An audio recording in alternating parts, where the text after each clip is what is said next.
नोरमा group, जो सोचता है वो करता है। आपके अपने सपनों का आशियाना।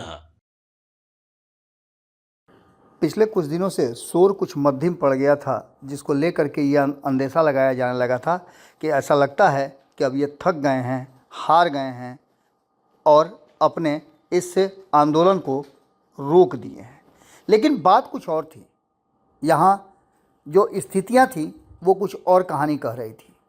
अब तक 9 रैलियाँ कर चुके और आंदोलन की लगातार अगुवाई कर रहे आईपी गुप्ता ने आज फिर से बीड़ा उठा लिया है। आईपी गुप्ता आज फिर से अपने अभियान में निकले। अचानक से याद होगा आपको कि उनकी मंच पर ही तबीयत खराब हो गई थी और आज से फिर उन्होंने अपने अभियान की शुरुआत की है। 141 दिन से ज़्यादा हो गए उनके इस आंदोलन के, और आज जब वो आंदोलन पर निकले तो उन्होंने कहा कि अग्निपथ पर फिर से वापसी है। और गांधी मैदान में जब वो अपने समाज को लेकर के उतरेंगे तो ये फैसला होगा कि उनका समाज क्या कर सकता है।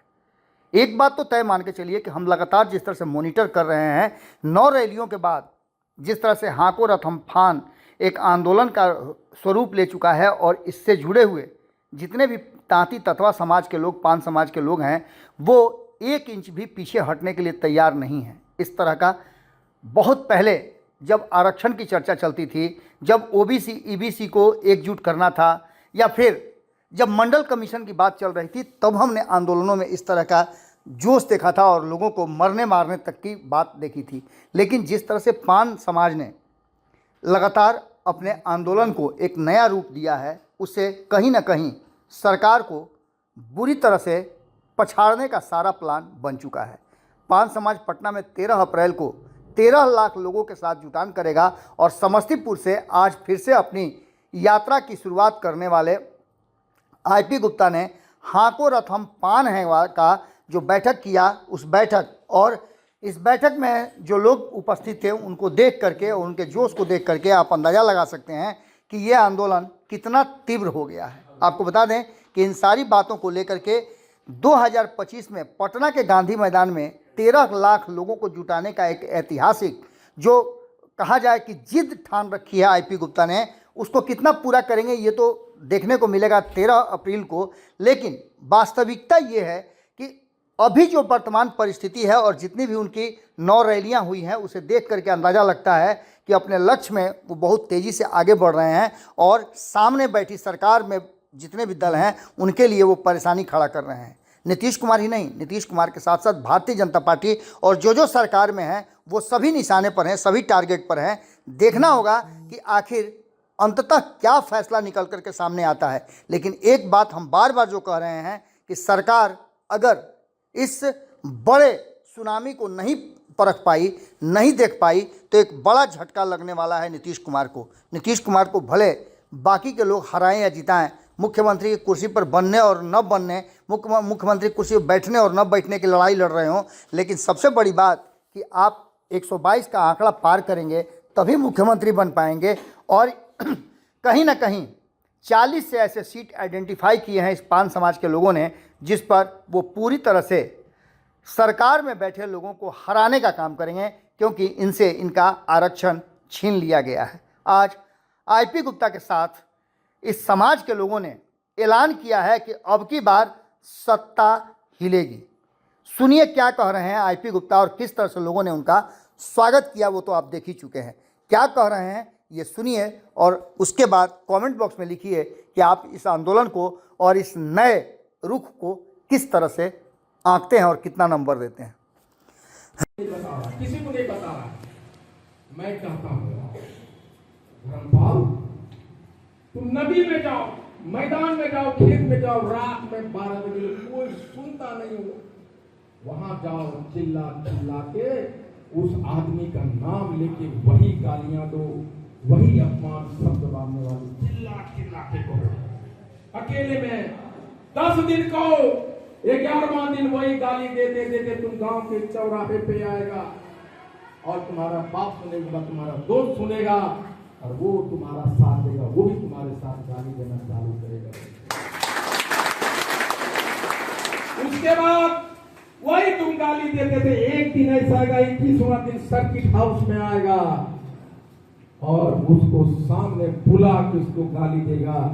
22वां दिन तुमको वो गाली देना छोड़ देगा। हैप्पी गुप्ता जिंदाबाद, जिंदाबाद, जिंदाबाद। हैप्पी गुप्ता जिंदाबाद, जिंदाबाद, जिंदाबाद। ये था। दूसरा क्या था, मैं सभाएं करने लगा और मैंने कहा कि मुंह में आवाज लाओ। पहला क्या आवाज लाओ? मेरे साथ सारे लोग बोलो, नीतीश मोदी होश में आओ, होश में आओ, होश में आओ। इतना लोग इससे लगता है सबका नानी मैया सबका मर गया। बहुत कम लोग बोला। देखो यहाँ हम लोग एक साथ हैं, आपका गांव, आपके लोग, हम सब लोग, लेकिन मुंह में आवाज नहीं है। यह एक कारण था कि तुम्हारा आरक्षण छिना 78 वर्ष से जहां से वहीं थे। इसलिए नारा लगाओ, खड़े हो जाओ सब लोग और नारा लगाओ, नीतीश मोदी होश में आओ, होश में आओ, होश में आओ। हमें हमारा आरक्षण वापस दो, गद्दी छोड़ो, गद्दी छोड़ो, गद्दी छोड़ो, गद्दी छोड़ो। हम भारत के शान हैं, शान है, शान है। हम बिहार के जान हैं, हम बिहार के जान हैं। गर्व से कहो हम पान हैं, पान है, पान है। तो सामने में जो सबसे पीछे खड़े कितना मोटा तगड़ा है और उनके मुंह से आवाज आ रहा, उनका हाथ में उठा। समझ लो 78 बरस से हम क्यों पीछे? हमारे पास ताकत है, कपड़ा है, चेहरा है, लेकिन मुंह में आवाज नहीं है। 78 बरस से सबसे मजबूत कारण यही था पीछे रहने का, हमारे मुंह में आवाज नहीं। इसलिए आवाज दो। मैंने कहा लोगों से, आवाज दो, नीतीश मोदी होश में आओ, होश में आओ, होश में आओ। हमें हमारा आरक्षण वापस दो, वापस दो।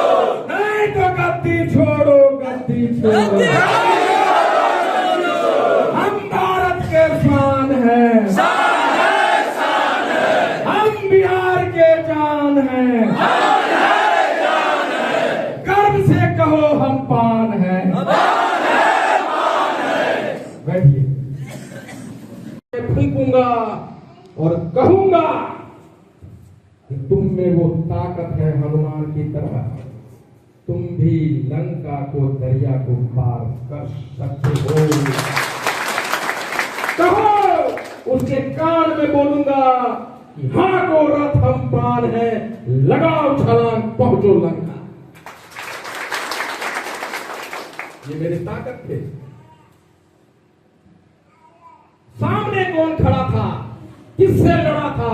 लड़ना है मुझे भाजपा की सरकार से, नरेंद्र मोदी से लड़ना है। ऐसी गुप्ता तुमको नीतीश कुमार से लड़ना है जो चीफ मिनिस्टर है। तुम क्या हो? सब बोलता है नीतीश कुमार के खिलाफ में आवाज उठाते हो, आईपी गुप्ता का आवाज में उठाते हो। सामने इतना बड़ा चैलेंज है, प्राइम मिनिस्टर, चीफ मिनिस्टर, तुम क्या हो? मैंने प्रकृति को देखना था, इसका जवाब क्या हो सकता था?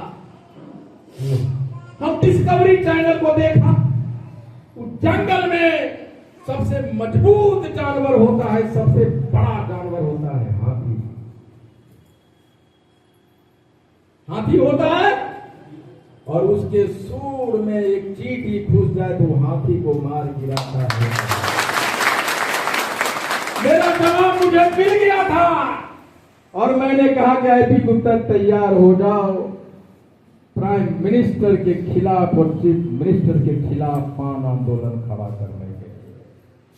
हमने कहा कि माननीय मुख्यमंत्री जी, माननीय प्रधानमंत्री जी, अगर आप हाथी है तो हम 80 लाख चींटी है और हाँ को रथ हम पाने का आंदोलन सूढ़ है, जहां मैं घुसूंगा, आपको गिरा दूंगा, आरक्षण वापस लूंगा।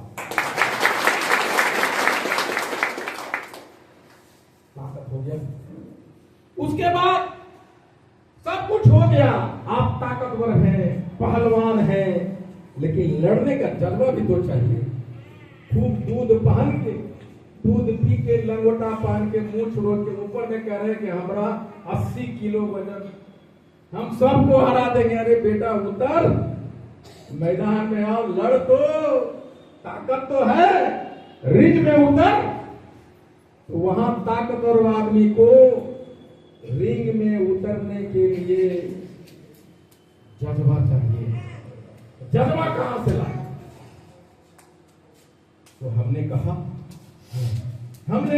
हमने देखा एक पतला दुबला मरियल सा एक इंसान अपने पत्नी के वियोग में एक पहाड़ के सामने खड़ा होता है और छेनी हथौड़ी लेकर कहता है, तुमने मेरे पत्नी को छीना है, जब तक तोड़ूंगा नहीं तब तक छोड़ूंगा।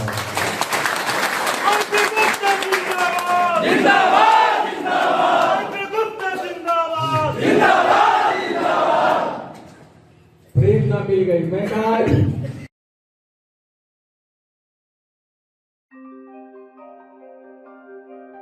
आपके सपनों को हमने सजाया है, ई होम्स पैनोरामा को हमने बनाया है। ई होम्स मेरा एक सपना था जिस पे मैं पिछले 4 साल से काम कर रहा था।